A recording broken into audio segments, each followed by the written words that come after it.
Well, from theft from the home, I would never ever leave the windows open if I was not in the room. I would always lock up if I was not in the room, like no matter what, even if you're just down the corridor with your mates, because you never know who's going out or about.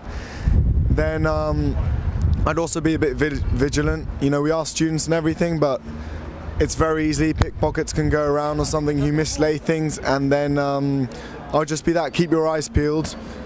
Sometimes, you know, if you drink too much, you're not too sure what you're doing, so go easy on the booze also. I would say if you've got any expensive gadgets on you, like your phone or your MP3 player, don't let it be so visible to people, especially late at night. Because I mean, a time as well where you don't know anybody, anything can happen, so you just have to be cautious at all times. Theft in person, always make sure I never let my bag out of my sight.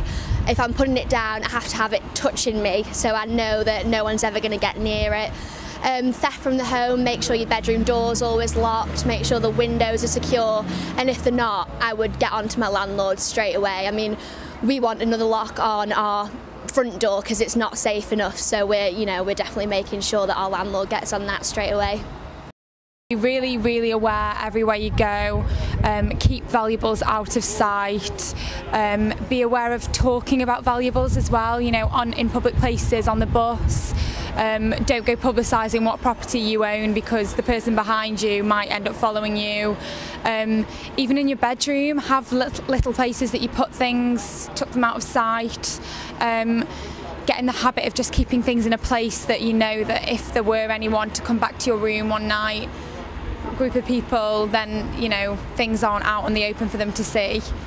Every time you go out, make sure you lock your drawers and double check it, because a few people have had their Blackberries and laptops stolen because they've left their door open. What I also do is I lock my laptop in my suitcase. I put it in my suitcase and I lock it as well. Just make sure you keep your keys obviously with you, and just make sure everything's hidden. Keep your windows closed when you're outside, and if you've got your laptop out, then make sure your curtains are closed and you know, just make sure your windows aren't open at night. Don't walk around like a Christmas tree with your phone and your iPod and your money and your keys in your hand. Keep everything away if you can. Keep your windows locked, your doors locked. Don't let anyone know your pins to any of your bank cards, your pin to your room. Just keep yourself to yourself security-wise.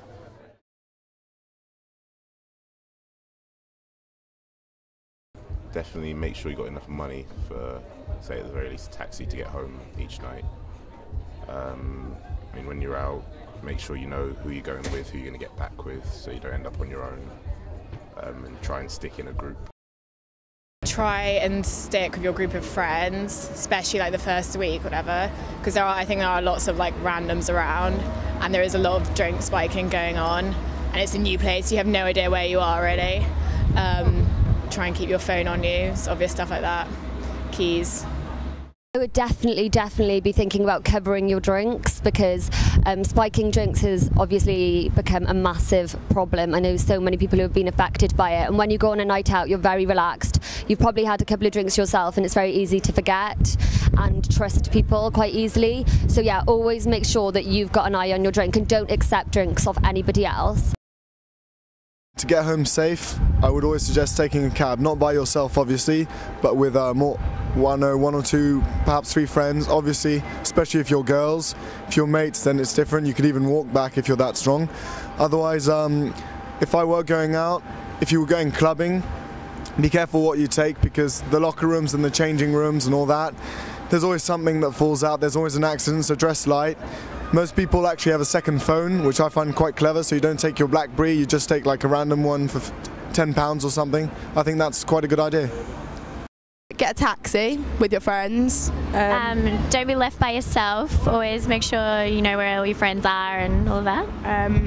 What else? Make sure you have enough money, or your bus pass. Don't be left out with no money. Yeah, pre-think everything. I think it's always important to have more than one person with you, like just stick to a group, especially for girls. And maybe have like a taxi number on you just in case, just so you know you've got something. Make sure you get home. Yeah, I guess that's really it. Don't get too drunk.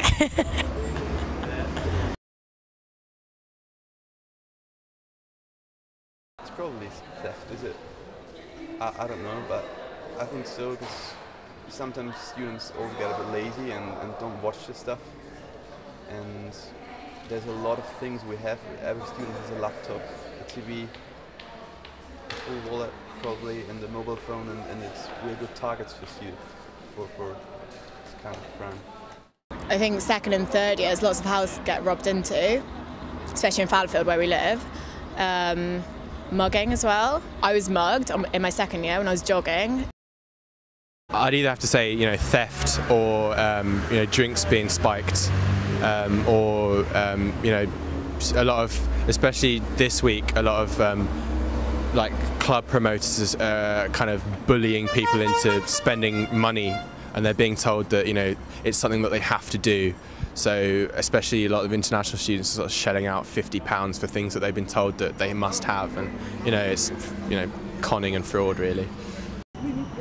Probably like theft, robbery, and, but be it pickpocketing or even like in students' rooms. Just make sure you've got your doors locked, I guess.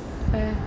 Theft, I'd say, but I think like date rape drugs and stuff get used quite a bit. Well, not quite a bit. That sounds really bad, but yeah, probably those two I'd say maybe. Yeah, I've been a victim of crime quite a few times in my past. It has changed my experience of life. Obviously, I've had a lot of problems that have stemmed from that. I've been a victim of crime in the past, to do with family, to do with other things outside. It makes you more aware. It makes you, in some ways, it makes you fight harder to, become not afraid, because it can make you back down into a corner, but then you need to fight back really, and it can also leave you with a sort of, I don't care what happens to me now because this has already happened, but that kind of thing. But I have been a victim of crime, and you have to get over it at the end of the day, no matter how bad it is and how awful you feel inside. Yeah, last year I went on a jog, so I go running all the time. I was in Plattfields Park, which is in Fallowfield, and I had my iPod in, so I couldn't hear anything, and some guy with like a balaclava thing came up behind me and like demanded my iPod. I had nothing else on me, but obviously I was like really, really shaken. So now I'm more precautious, and I don't listen to my iPod. And I don't go running by myself. Like, you shouldn't go running by yourself if you're a girl, and it was like quite late as well. I got mugged once, but yeah, experience. But did it? Yeah, probably be more careful just where I put my stuff, make it less obvious. Yeah. I've been pretty safe. I haven't been a victim of crime. Safer in Australia. Yeah. Clearly. Place to be. Yeah, I lost some money while I was out one time. I think it was taken from my wallet at one point. I think that night I had a little bit extra on me, just in case. But I mean, if you really plan your night out, you shouldn't have any problems. Just take what you need and keep it on yourself. Luckily, no.